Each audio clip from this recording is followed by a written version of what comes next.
La deuxième catégorie, c'est riba al-fadl.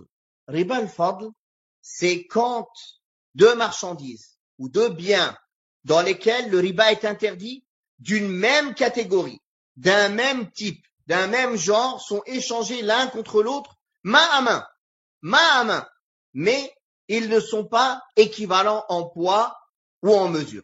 Par exemple, j'échange de l'or vieux contre de l'or nouveau. 800 grammes contre 1 kilo, main à main. C'est du riba. C'est du riba, c'est interdit.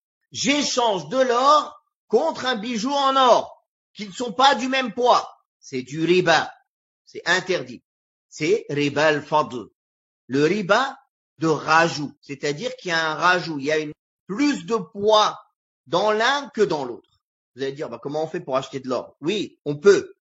Je vais vous expliquer comment on fait. Mais là, on parle or contre or, argent contre argent, blé contre blé, date contre date, des dates fraîches contre des dates sèches, des dates anciennes contre des dates nouvelles, mais qui n'ont pas le même poids, même si elles sont pas fraîches et sèches. Parce que fraîches et sèches, même si elles ont le même poids, c'est interdit. Pourquoi? Parce que les fraîches, quand elles vont sécher, elles vont diminuer en poids. Je sais pas, des majdoul contre des soukari, qui n'ont pas le même poids. C'est du riba, c'est interdit. Même si ce sont deux catégories de dates différentes, ça reste des dates. Date contre date, si on échange des dates contre des dates, ça doit être du même poids ou de la même mesure, que ce soit en poids, que ce soit en volume. Donc ça, c'est riba al-fadl.